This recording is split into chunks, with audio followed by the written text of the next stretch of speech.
What if you had a phrase that you told yourself, and when you told yourself this phrase, your body and your mind told itself, yes, I'm gonna go work out, and you actually executed on the thoughts instead of ruminating on, oh, I should go work out all day.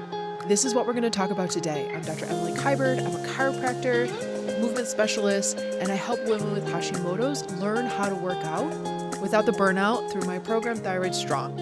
I currently just got my workout in. I'm in a sweatshirt. So today we're going to talk about mindset tools to help you take action, to go do your workout, especially when we have Hashimoto's and it is extra hard to get that motivation. And I'll talk about motivation in a sec. But if you want to dip your toes into a Thyroid Strong workout, I am doing a 5-day thyroid revolution. It is 5 workouts and 3 masterclasses to help you jumpstart your workout habits before the summer comes. If you're interested, it is totally free. Go to dremilykyberd.com/rev. Rev for revolution. Super easy to remember. I know us Hashi ladies, myself included, sometimes struggle with brain fog. dremilykyberd.com/rev. So go to that URL. It's free. It's sort of your name, your email.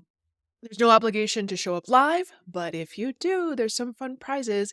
Usually for people who show up live, their name gets entered into a raffle to win either my favorite walking pad from walkingpad.com or Thyroid Strong course or a one-on-one consultation with me online. All right, let's dive in. Mindset tools to help you take action to start making your workout a consistent habit, especially with Hashimoto's. I don't believe in motivation. I know everyone's like, put it in your schedule. Some people live by their schedule, put the cute outfit out. It will help you get quote unquote motivated. I don't believe in motivation. I feel like it's trying to get water from a dry well. Instead, I believe in momentum. Doing the little things every day, just stepping up, taking action will help you stay more consistent than I'm just like, oh, I gotta get motivated. So some of the things I use to help me create that momentum and to keep that momentum are things or sayings that I tell myself when my mind starts to ruminate on, I don't want to work out, that little brat voice. So there's 8 different phrases or things to help you get out of that rumination and just go and take action. So we're going to break down those 8 mindset tools and tips today. This is number 1, know that you will never regret your workout. This is kind of a 30,000 foot view. I know very few people, and I have a lot of friends who are functional medicine docs and trainers. I know very few people who actually desire to work out, want to work out, or wake up and they're like, I'm so excited to work out. I would say 99% of people do not feel that way. But no one ever said, man, I really regretted doing that workout or getting that workout in. Unless, of course, you've injured yourself. So sometimes when I'm stuck in that rumination phase, sometimes I'm in it all day. I gotta go work out. I'll do it after lunch. I'll do it before I pick up the kids. I'll do it after I pick up the kids. I'll do it before dinner. I'll do it at my kids' soccer practice. And it's just this ongoing, exhausting dialogue. But when I think about the benefits, boosted energy, being a nicer mom, improved mood, feeling better, looking better, reminding yourself the benefits of the exercise or just a workout session. You know, if I'm in a funk, I usually am like, oh man, I just want to feel better. I just want to be in a better mood. That is when I am more likely to take action. And what is the definition of feeling better? Everyone's definition is different. My definition is a strong body, a clear mind, and an open heart. So number 1, no one ever regretted getting that workout in. Probably the best way to jumpstart and get you creating that momentum for your workout is to remind yourself how you're going to feel after. Number 2, just start. So if you're tired, right? Hashi fatigue is a very real deal. Adrenal dysfunction is a real thing. Tell yourself you're going to do 10 minutes and you're going to see how you feel. I'm just going to do 10 minutes and then I'm going to see how I feel. If I feel worse, I'm going to stop and I'm going to take that nap that I felt like I wanted beforehand. If I feel better, I'm going to keep going. I'm going to tell you a little secret. 99% of the time, I keep going. But I tell myself, just start, just do 10 minutes, check in with yourself, see how you feel. Number 3, every rep is a perfect rep of 1. I say this all the time inside Thyroid Strong. Every rep is a perfect rep of 1. Instead of focusing on like, oh, I got like 3 sets of 8 or 3 sets of 10 or 3 sets of 12 or 4 sets of 10, just a little note, Thyroid Strong is not programmed that way. It's usually like 3 reps, 4 reps, 5 reps, especially when you're first starting. But I think, okay, every rep is a perfect rep of 1. I'm going to get my breath, my brace, I'm going to get stacked. I'm going to have amazing form on this 1 rep right here. Instead of trying to blow through my workout and just trying to like get the 10 reps in or the 8 reps as quickly as I can. So number 3, every rep is a perfect rep of 1. It kind of takes out the overwhelm. It takes out the like, oh God, I got like so much more and slogging to do. Number 4, this is an Arthur Ashe quote. This is not an Emily Kybert original. Start where you are, use what you have, do what you can. With Hashimoto's, every day is different. Some days you feel like you're on top of the world. Some days you feel like death.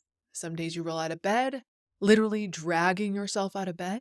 And other days you're like, man, I can take on the world. That is the nature of Hashimoto's, is that every day feels different. The only other time I've experienced that, other than being diagnosed with Hashimoto's, is during pregnancy, where every day is different. One day it's like, oh my God, my knee hurts, my pubic bone hurts, I can't roll out of bed without pain. Now I have a migraine. It's the only other time, other than having an autoimmune condition, that I have felt every day is different. So the Arthur Ashe quote really gives you grace to meet yourself where you're at. So if your program, your workout program calls for 8 reps, 3 sets of something, you meet yourself where you're at, right? You start where you are. Maybe it's a certain part of your cycle. Maybe you got woken up by your 3-year-old 4 times last night like I did. And so you meet yourself where you're at. You start where you are. You use what you have. Maybe you don't have a kettlebell. Use a jug of water. Use a dumbbell. Use a duffel bag full of heavy books. And then do what you can. Do you want to hit fatigue on a scale of 0 to 10? You want to hit about a 7 or 8 by your last couple reps. Another way to think of it is by the last couple reps, you ask yourself, do I have 2 more in the tank? Could I literally lift this weight 2 more times? If you can, great. If you could lift it 5 more times, 10 more times, you need to either up the weight or up the reps. But again, do what you can. Usually the first day of my menstrual cycle, I have more fatigue. Sometimes I have cramps. It used to be way worse in my 20s before I had kids. But I'll meet myself where I'm at and I'll do what I can. And I'll give myself grace around that. Number 5, I tell this to my Thyroid Strong ladies all the time. We do the hard things, right? Sometimes with an autoimmune condition, the message from doctors and from the online world is do less, low impact, don't do too much, do some stretching, almost treating us women who, hello, can birth a baby, that we are fragile and we're delicate and we're going to break. We do the hard things. We lift weights, we take care of our kids, we meal prep, we do the hard things, but we do it in small doses. So like microdosing your workout, also known as exercise snacks. If you missed that episode, it was 3 episodes ago, Solo Shorty with me on a Thursday, where I talked about if I can't get a 30-minute workout in, I'll break it into 10-minute chunks. If the day is totally hectic or my kids are home and they're at an age where they really need me, 3 and 7, it's always like, mommy, mommy, mommy. And I'm like, oh my God, here we go again. But I like to break my workout. If it's 30 minutes, I'll break it 10 minutes in the morning, 10 minutes after lunch, 10 minutes before dinner. And I don't beat myself up for not getting it all in one go. I give myself grace. I do what I can, going back to number 4, and I get my workout in. And I know that this is what I could do today. I did my exercise snacks.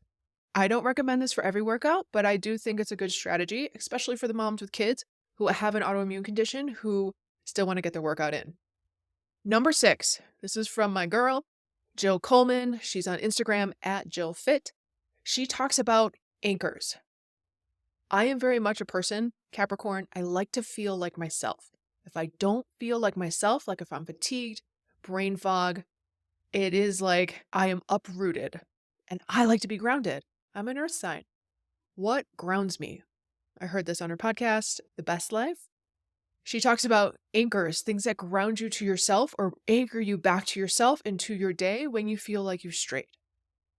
Think of three. What are three things that you have to do in your day or you notice you've done in your day that bring you back to yourself, ground you, make you feel like yourself? For me, it's a 45-minute walk outside in the sun, ideally. If that doesn't happen, I'm going to try and get my steps, 8,000 steps, 10,000 steps, 30-minute workout, 8 hours of sleep. Those are my anchors. Take a moment, write those anchors down for yourself. What brings you back to yourself? What grounds you? What makes you feel like yourself again? If the day was total chaos, what is something you would have to do to bring you back to your roots? Number 7, done is better than perfect. I think we have this idea that our workout from start to finish is going to be this like beautiful thing, almost like having a birth. If you've ever met a first time pregnant woman, they're like, oh, I've heard this from some of my patients. They're like, I'm going to have the most beautiful home birth. And I'm like, girl, there is nothing beautiful about birthing. It is hard and ugly. There are beautiful moments, right? Usually when your babies come out and you're done with labor, but there's nothing beautiful about it, but is very real and authentic. Done is better than perfect.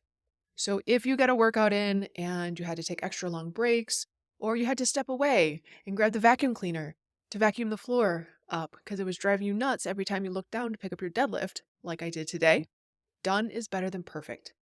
Sometimes we beat ourselves up that it wasn't exactly 30 minutes and we didn't do every single rep. And maybe we did only 2 sets instead of 3 sets. There's so much of this shaming and blaming and beating ourselves up.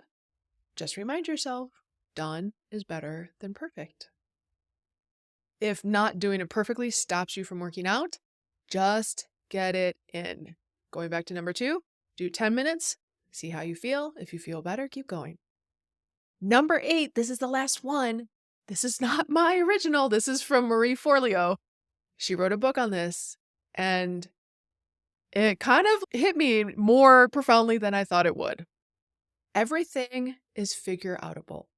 So if something is going on, oh, I pulled the deadlift and like my back doesn't feel the best, take a pause and know that everything is figure outable. Don't beat yourself up like, oh my God, I just threw my back out. Don't think, oh, how am I ever going to learn this? Everything is out there on the internet.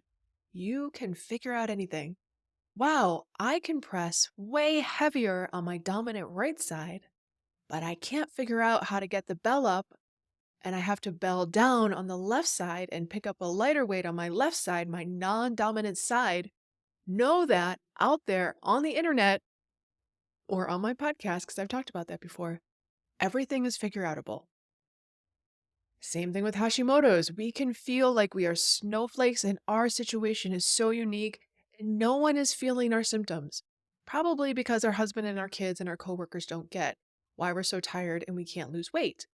But know that everything is figure outable, including our Hashimoto's diagnosis and how to start to feel better. So if I feel stuck, like I normally deadlift with kettlebells or a hex bar, and then I wanted to start deadlifting with just a straight bar, to conventional deadlift, I know that the foot placement, the foot distance, where my toes are turned out, how wide should I step my feet, how should the breathing patterns be, all of that is figure outable. I typically use kettlebells because they're easy and accessible and you can use them at home. But I was like, okay, let me do a little research. What changes, what nuances happen in a conventional barbell deadlift compared to a hex bar, compared to a kettlebell? So I hope this is helpful. I'm going to run down them super quick. Number 1, you're never going to regret a workout you got in. Remind yourself of the benefits of how you're going to feel. Number 2, just start. Do 10 minutes. If you feel terrible, take a nap. If you feel better, keep going. Number 3, every rep is a perfect rep of 1. Number 4, Arthur Ashe quote, start where you are, use what you have, do what you can. Number 5, ladies, we do the hard things. We just do them in small doses. Number 6, what are your anchors that will ground yourself to yourself each day that you need to check the box? Number 7, done is better than perfect. Number 8, everything is figure outable. All right, ladies, I hope that was helpful. If you want to dip your toes into a thyroid strong-esque workout, we're going to do a 5-day challenge, 3 masterclasses. The masterclasses are going to be around weight loss, how to eat, how to work out, and then environmental triggers that add to the inflammatory load of Hashimoto's. We'll also talk about gut health. 5 days, thyroid revolution. You're going to learn so much. You're going to actually implement it. I'm going to give you daily things to implement. It's a perfect way to jumpstart the spring, to create good habits going into summer. Last time, 700 women signed up, and it was amazing. All of it is taught live starting May 15th. If you're interested, go to the link, dremilykybird.com/rev, R-E-V. All right, ladies, I'll see you next time.